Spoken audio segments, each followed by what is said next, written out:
There's a specific kind of emptiness that doesn't make sense on paper. You look at your life and everything seems fine. Nothing catastrophic happened. You're not grieving. You're not in crisis. But something inside you feels hollow, like a room that's fully furnished but no one actually lives there. And the strangest part, you can't explain it to anyone without feeling like you're being dramatic. So you don't explain it. You move through your days. You do what you're supposed to do. You perform the version of yourself that people recognize. And you wait, quietly, without fully knowing what you're waiting for. But what if that emptiness isn't a malfunction? What if it's the most honest thing you've felt in years? There's something Carl Rogers observed about human beings that most people never get told. He noticed that people don't fall apart randomly. They fall apart when they've been carrying a version of themselves that was never really theirs to begin with. Not because they're weak, because they've been good at surviving. Think about everything you've agreed to become, not in one dramatic moment, but slowly, over years. The personality that made you safer in your family, the identity that made you acceptable at work, the version of you that learned, very early, that certain feelings were better left unspoken. You built that person carefully, and they served you. But at some point, and this is what Rogers kept returning to, the distance between who you actually are and who you've been performing becomes too wide to ignore. And the first symptom isn't anger, it isn't sadness, it's emptiness. That hollow feeling isn't absence, it's pressure. It's the weight of a life that's been oriented around everything except your actual inner experience, and your psyche, quietly, without announcement, is beginning to refuse. If you've ever sat in a moment that should feel meaningful and felt nothing, you know exactly what this is. The promotion that didn't move you, the conversation that felt like theater, the morning you woke up and realized you couldn't remember the last time you felt genuinely, quietly like yourself.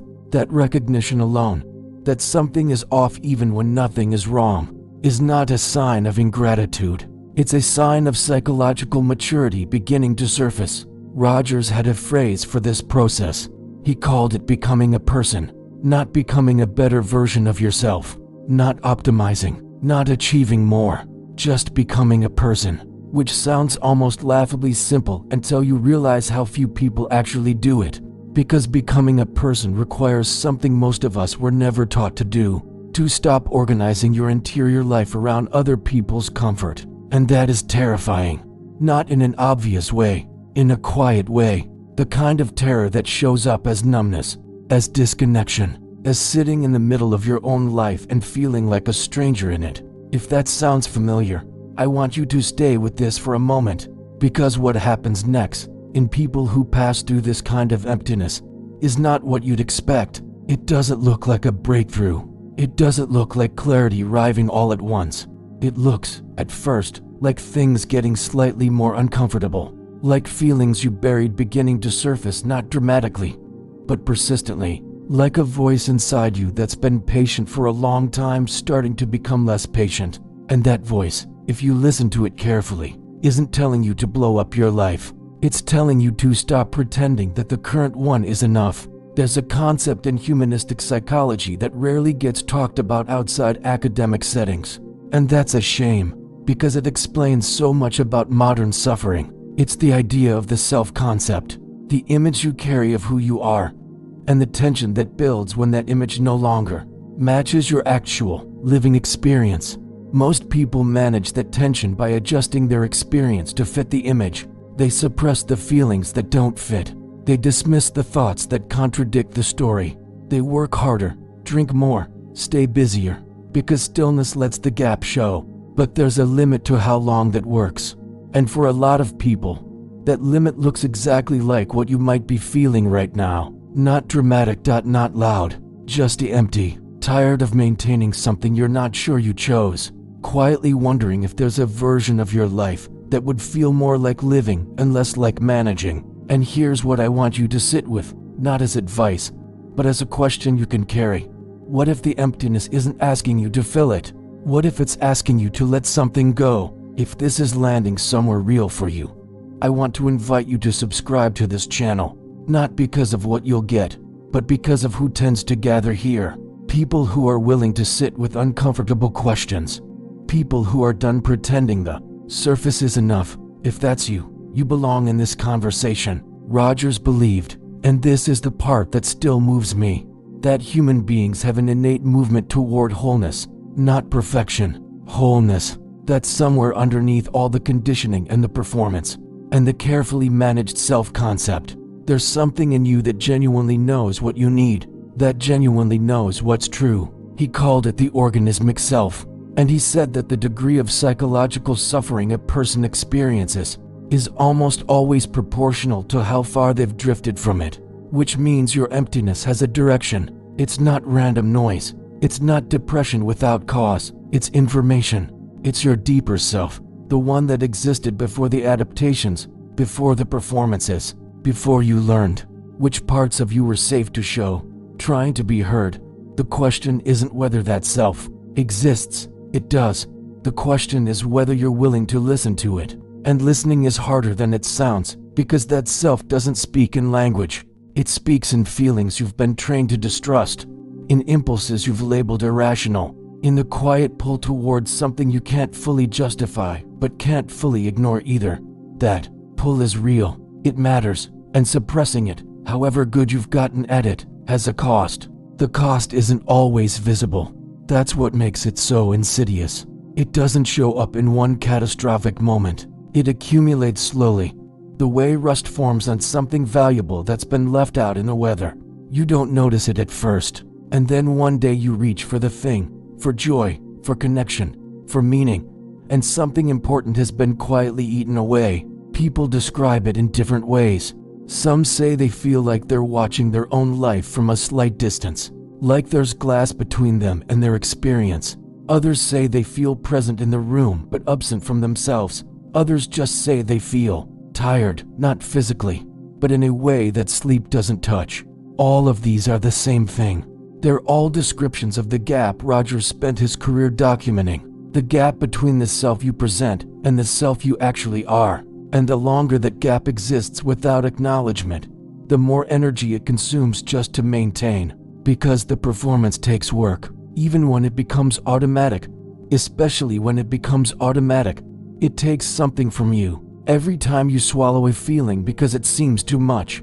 Every time you agree with something you don't actually believe because disagreement feels unsafe. Every time you shrink your actual needs into something more manageable, more palatable, more acceptable.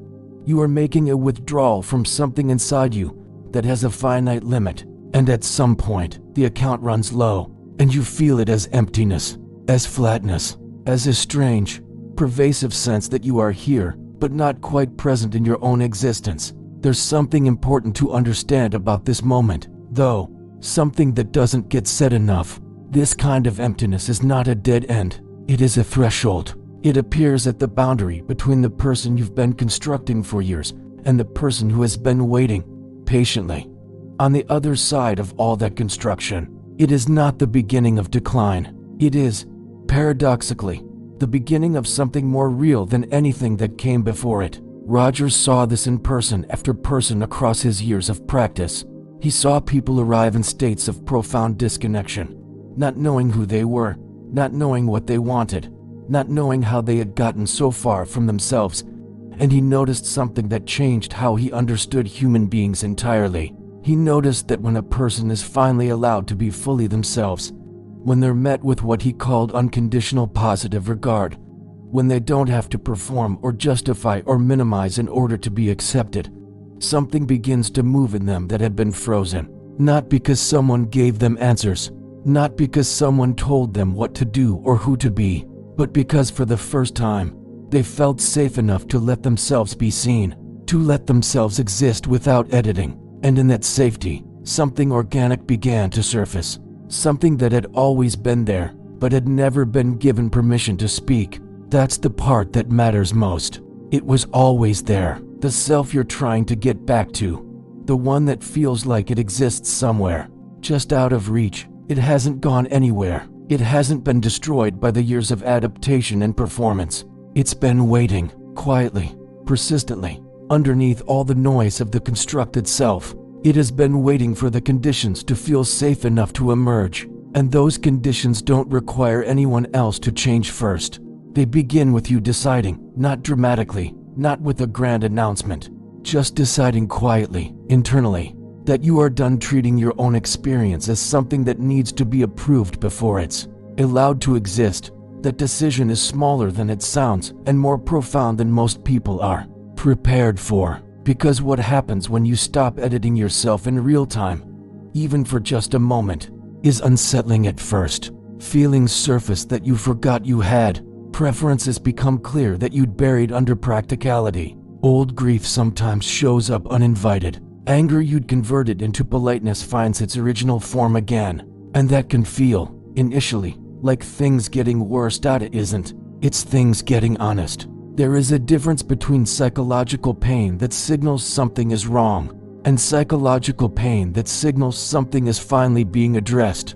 The first kind is the pain of suppression. The second kind is the pain of movement, and learning to tell the difference between them, learning to stay with the second kind instead of immediately running from it, is one of the most important things a person can do for themselves. Rogers didn't promise that this process would be comfortable. He never suggested that becoming a person was painless. What he believed deeply, consistently, based on everything he observed, was that the pain of becoming yourself is always less than the cumulative cost of not becoming yourself. That the emptiness you feel when you're performing a life that isn't yours will always, eventually, become heavier than the discomfort of letting that performance go. And the people who understand that really understand it, not just intellectually but in their bones. Those are the people who pass through the emptiness and come out different, not better in the sense of more successful or more polished, different in a quieter, more essential way, more themselves, more present, more capable of genuine contact with other people, because they're finally making genuine contact with themselves. If something in this is touching something real in you, something you've been carrying quietly for a while, I want to hear it. Leave a comment below, not a summary, not a polished observation, just whatever is actually moving in you right now, a thought you haven't said out loud yet, a feeling this brought close to the surface. That kind of honesty, in a public space, takes something, and it also creates something, for you, and for someone else watching who needed to know they weren't alone in this. And if you value spaces where conversations like this can happen without performance or noise, consider subscribing so you don't miss the next one. Leaving a like is a small gesture, but it helps this message reach someone else who may be sitting with the same quiet questions. Tonight, if this video reached you, that simple action is a way of saying, yes, this is real, this matters. There's a particular loneliness in this kind of emptiness that deserves to be named. It's the loneliness of feeling like the version of you that people love, or need, or depend on, or are comfortable with isn't quite you, and not knowing what to do with that. Because the adapted self isn't fake, exactly. It's real. It developed for real reasons. It protected you in ways that mattered, but it was built for conditions that may no longer exist. It was built to navigate an earlier version of your life, an earlier version of what felt safe, an earlier version of what you understood yourself to need, and you have grown past those conditions. That's not a problem. That's actually the whole point. Human beings are not meant to be static. The self is not a fixed thing that you arrive at once and then maintain forever. Rogers understood this more clearly than almost anyone. He saw the self as a living process, something that needs to keep moving, keep integrating, keep encountering new experience and making sense of it from the inside. When that process gets stuck, when the self-concept calcifies into something rigid, something defended, something that can't absorb new experience without threatening the whole structure, that's when the emptiness begins to grow. Because life keeps happening. You keep having experiences, encounters, moments of recognition, flashes of something true. And if the structure you've built has no room for those things, if they have nowhere to land, nowhere to be integrated, they accumulate as a kind of unprocessed aliveness that has no outlet. And that aliveness, trapped, becomes the very hollowness you're trying to understand. So when you feel empty, here is the question worth carrying, not as something to answer right now, but as something to live with slowly over time. What experiences have you been having that you haven't allowed yourself to fully feel? What moments of genuine desire, or genuine grief, or genuine connection have you moved past too quickly because there wasn't a safe place for them inside the version of yourself you've been maintaining? Those unexperienced experiences don't disappear.